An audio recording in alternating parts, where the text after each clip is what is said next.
Hello, don't mind me, I'm just making a list of all the manga I haven't read this year. It's a lot of work not reading this much. Last year I had to write down over 1,000 series just to make sure I didn't accidentally talk about Ghostbuster Osamu. But I decided this year things were gonna be different, so I'm not gonna let myself be overwhelmed by all these series that I have to not talk about. So I decided I would read 100 manga that came out in 2023 and talk about them right now. That way, I'll have less manga to not talk about when that time comes. Which is never. Starting with, let's say, this one, right here. Yeah, I'm not gonna talk about that. Reading 100 manga from a single year naturally means that a lot of the manga that I read were decent, while 2023 had a lot of really great new series and some remarkably bad ones. Others I just don't have that much to say about. They're not bad, I just wouldn't say hi to them if I saw them at an airport. In some cases, there wasn't even anything wrong with the series itself, there just weren't enough chapters out at the moment to really say anything of substance. So, I'm gonna save us both some time and just stick to the stuff of particular interest. Oh, great! Just what I needed, more stuff not to talk about. Fucking-tastic. Going into the year, the manga that I was looking forward to the most was, without a doubt, Inyo Asano's new manga, Mujina Into the Deep. His series have always had a special place in my heart, ever since I read Goodnight Punpun back in the day, so I was really excited to see what kind of interesting concepts or profound messages he would grace us with this time. I'm depressed. Yeah, this one didn't grab me nearly as hard as most of his other series. It kind of feels like this is Asano coming to terms with the fact that he can't really be the voice of the young anymore, and it is more action-oriented than any of his previous series, which does make it somewhat interesting, but when you compare it to his previous work, Dead Dead Demons, which has one of the greatest first chapter hooks I've ever seen, this comes off more as a fairly standard futuristic seinen manga with a slight Asano touch in comparison. I will still keep reading it, I won't be happy about it, but that's how I enjoy most of his manga anyways. The author of Kaguya-sama and Oshinoko is writing a new rom-com manga called Renai Daikou, where we see two romantically inept high schoolers tactically fighting for the other's affection. What can I say, the guy sticks to what he likes. This is a fine little rom-com showcasing his characteristic style of writing, with ridiculously over-the-top everyday interactions, and characters meticulously explaining the themes of each chapter like they're doing a school presentation on my character flaws. We have some more new romance series. Blooming Love, Koiyori Aoku, and Kimito Barairo no Hibi are all great romance series for people whose favorite ice cream flavor is vanilla and who find drinking water to be exciting. It's like liquid ice. I don't have anything against these, honestly. I think they are perfectly competent romance series. The characters are likable, though I'm having a bit of a hard time getting over the fact that none of them is a violent mass murderer. Oh, thank God. Firefly Wedding tells the story of a young aristocratic woman getting kidnapped by a group of outlaws looking for ransom, and in order to escape, she makes a deal with one of the kidnappers, promising to marry him if he helps her. The thing is that the guy she makes the deal with just so happens to be quite bad at, not murdering people. Like, really bad at it. I never quite understood the appeal of the yandere character. Like, sure, I can see how someone being completely dedicated to you, even willing to risk their own life protecting yours, could be attractive. Trying to drug and murder your childhood friend because he was touching your hand, though? He did say he was sorry. I do like the series, though. The journey so far for the two of them to escape their pursuers has been really exciting, and while I do question her tendency to gloss over certain, character flaws, I really like the main protagonist. It's also one of the few series here outside of Shonen Jump that already has an official English release, so all the more reason to check it out.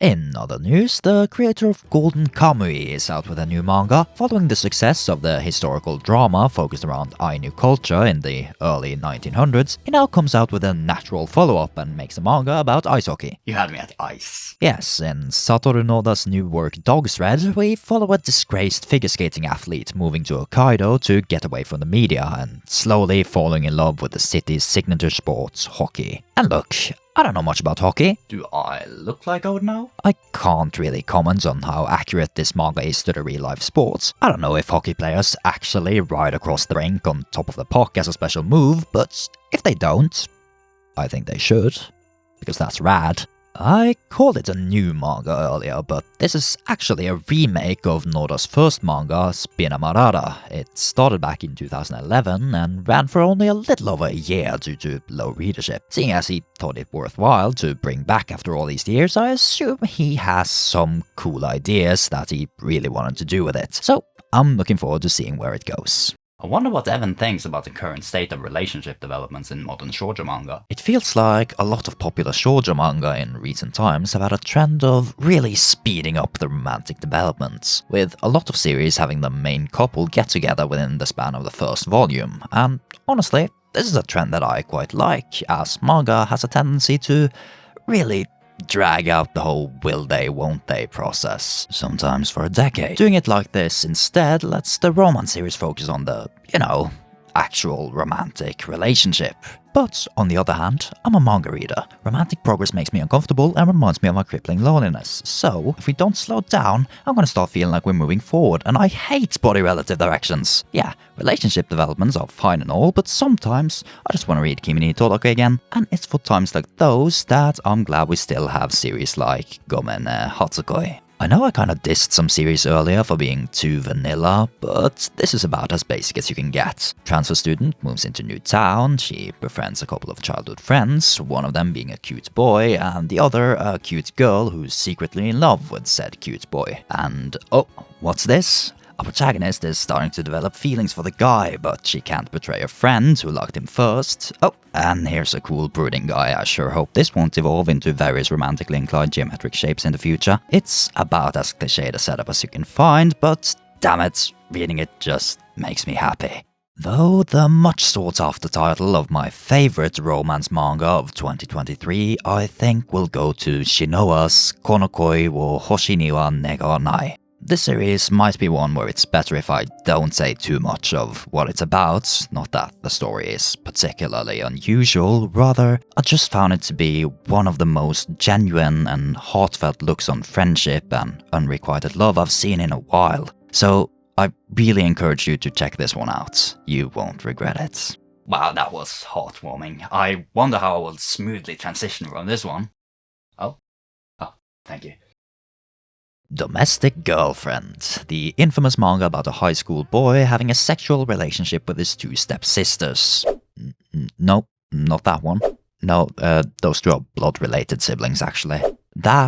We'll talk about that some other day. No, this is the one we're talking about here, and the author, Kei Sasuga, has recently started a new serialization. Now, you can say what you want about Domestic Girlfriend, but I'll be honest, her new manga, Can I Live With You, is the shit. Oh, sorry, I misread that. I went into this one expecting trash, but I expected fun trash, the kind of trash that you go diving through hoping to find an old basketball hoop or a flamethrower or something. But this trash is like all wrapped in black plastic bags filled with empty pizza boxes and divorce papers. Sad, boring trash, that's what this is. It's just a generic trashy harem manga centering around a shared house that really doesn't have much going for it in terms of anything. Really, the most fun I had with this series was going through the chapter list, because it runs the gambit between a job interview and late-stage dementia. What's your dream? What welcome party? What is a girl? Do I look like I would know? What's missing?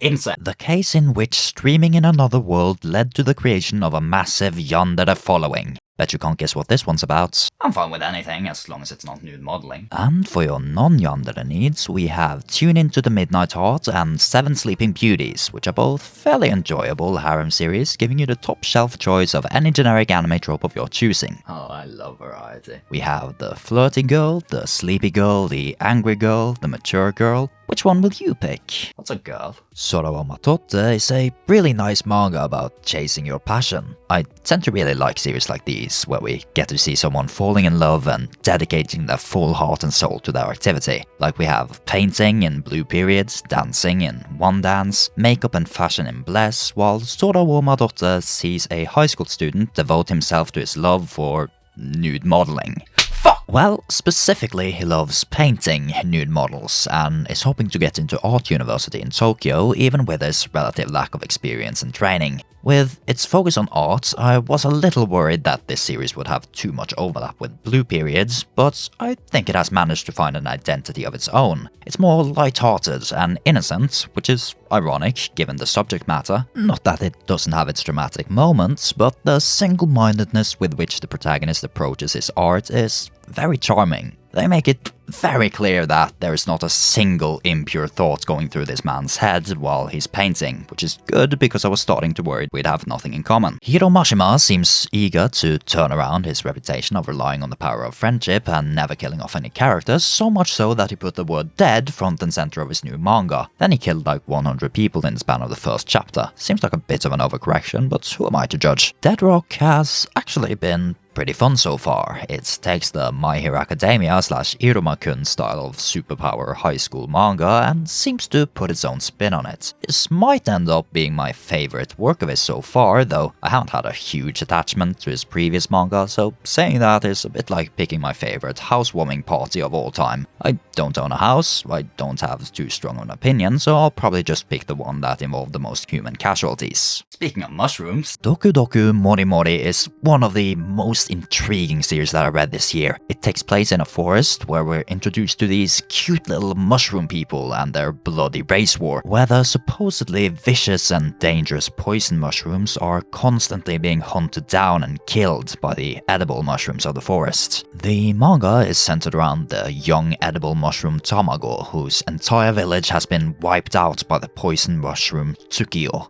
As the sole survivor, she ends up traveling with Tsukio in hope to one day get the chance to kill him in revenge. One thing that I really like is that the cute art style isn't just a cheap gotcha to shock you when they throw the dark, bloody murder stuff at you later, because the series is genuinely cute and heartwarming at times. So rather, you have the dark, bloody murder stuff as a little extra on the side. I love variety. Shonen Jump has a plethora of new manga coming out this year, so needless to say, I have a lot to not talk about here. I think this one has a funny name. Shonen Jump, are you good? I know I'm beating a dead horse here, but another year has passed and it still feels like Jump, at least in its physical weekly magazine, is really struggling to find any new centerpiece manga. But Evan, what about Kagurabachi? Bless you.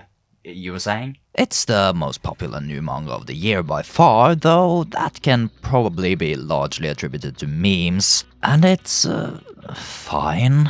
It has a decent foundation, and it did help me achieve my lifelong dream of finding out what a life not without Kagurabachi is like. So, if I had to throw my lot in with any of the new weekly Shonen Jump titles, I'd probably go with Kill Blue, a story of a hitman who turns back into a middle schooler, which leads to him getting tasked with looking after his boss's daughter as her bodyguard. The fun of the series comes from seeing these violent murderers come clashing with the mundane and goofy problems of everyday life. This is a really fun concept, so much so that Jump decided they needed 5 of them running at the same time. I like this one, because it's blue. Though, if we're gonna look at my favorite Jump manga overall from this year, then we have to take a little trip over to Jump Plus, where we'll find a budding little apocalyptic battle manga called Wild Strawberry. I've heard a saying that 1 time is an anomaly, 2 is a coincidence, and 3 is a trend. That might be oversimplifying things a bit, but if we suppose that is true, then that means that we only need 1 more plant-based apocalypse manga to pop off for that to be a trend. And between Fool Knight and Wild Strawberry being some of my favorite reads from the last few years, I would be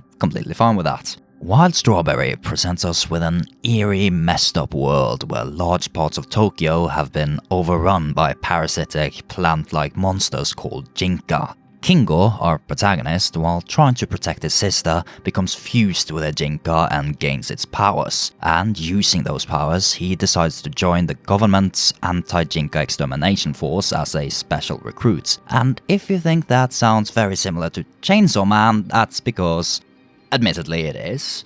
But I think if you're gonna rip off any popular shonen manga, then there are worse choices out there. We have an interesting world, disturbing creature designs, body horror, what more could you want?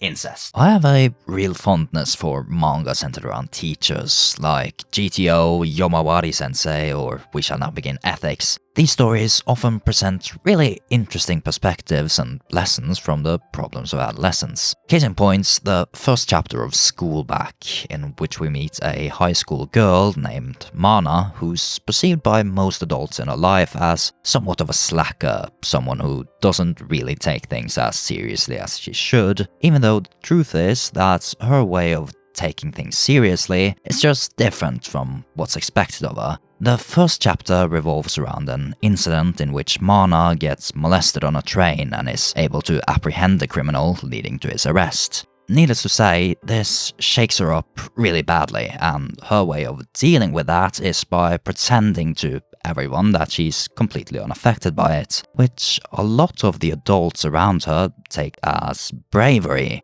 They see her now more meek attitude as her getting her act together, and they commend her for it. But if being unaffected by such a horrible event is bravery, then does that mean that the opposite, actually being affected by it, would be cowardly? That keeping it all inside is the right thing to do?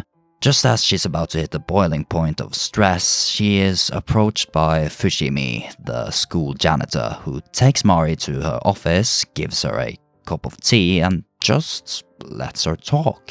Without putting any pressure or expectations on her about how she should be acting, she lets her talk about her feelings and actually feel like an adult understands her, which is all she really wanted. Each chapter of School Back is structured like this, centering around a new student's problems and the laid-back, understanding janitor helping them come to terms with it, often in a way you may not be expecting from a series like this. It's been a really good manga so far, so this is another one I'll highly recommend you checking out. I'll readily admit that my knowledge of Vocaloids stretches about as far as... hang on. The latissimus dorsi muscle. Even so, I always found it fascinating when I did come across one, and I'd hear the most upbeat, happy song imaginable, coupled with the most morbid and depressing lyrics I've ever seen. This song's a fucking bop. So, Villain is a new manga by Fujita, the author of Waterkoi, which is adapting a Vocaloid music video of the same name by the artist Tenny Woha, and it is honestly one of the best manga I read here. I try not to be too forward about casting judgment on what is and is not good representation when I'm not part of the group being represented. I try to leave that to the people who would actually know what they're talking about, but from my perspective at least, Villain is shaping up to be a genuinely tasteful and nuanced story about gender dysphoria, sexuality, and the confusion young people can experience trying to figure out who they are, and the reception it has gotten seems to be very positive. I had never heard of this song before reading this manga, but this is something I can get behind.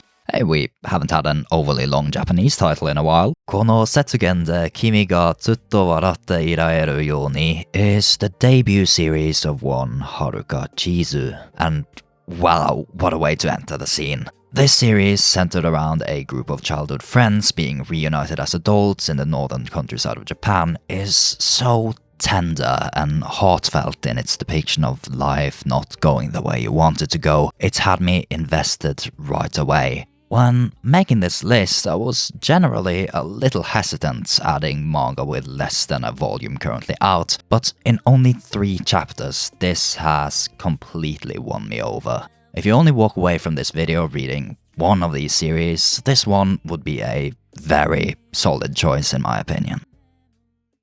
This last series is sort of a minefield of delicate topics. We're talking suicide, sexual assault, murder, family issues, the whole package. And that's just the first chapter. Now, these types of series usually fall into one of 2 categories with little in between. Either they nail it and treat these topics with the delicacy they deserve. These are, in my opinion, your Goodnight Punpuns or Blood on the Tracks of the world. Or you can take the approach of Boys Abyss or Scum's Wish, which is just full pedal to the metal, absolute insanity and over-the-top suffering and melodrama the whole way through. Now, me, being who I am, I have a tendency to find a twisted sort of enjoyment in both of these camps, but I will say that from what I've read so far, this last series is on the track to be in the first category of the two.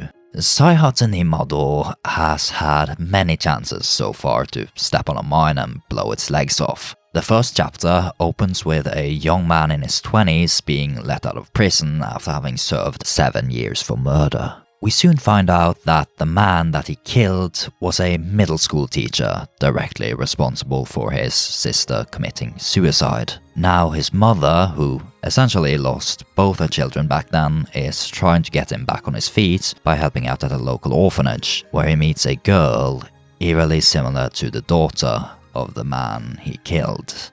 Having read a lot of manga trying to tackle serious topics like this before, I was just waiting for this to go off the deep end with some convoluted revenge plots or over-the-top melodrama, but no. Saihatsu ni Mado has until now been a somber and earnest story about these people riddled with guilt, trying to let go of the past. I'll be real, 9 out of 10 manga I've read tackling these kinds of topics don't do it well. Usually due to a lack of subtlety, delicacy or patience, but I think Saihatsu ni Mado has actually been able to do a great job of it so far. This is still quite early, so this could very well turn out to age poorly depending on how things go down the line, but in terms of sheer potential, this is also one of my favorite series from this year. So, there you have it, a bunch of series for you to read and me to not talk about this year. I've now been throwing around a bunch of series this video, so if you want a more comprehensive list of recommendations, I think these on screen right now are the ones I enjoyed the most. Though we've not seen that many series with runaway success potential, so to speak, I think it's still been a great year for manga, and I'm super happy to see all these newcomers getting added to the list of series of which I'm eagerly looking forward to each new chapter drop, alongside great series from last year like Bless, Colore Clare, Gachiakta, Kindergarten Wars, Ghostbuster Osamu. God damn it!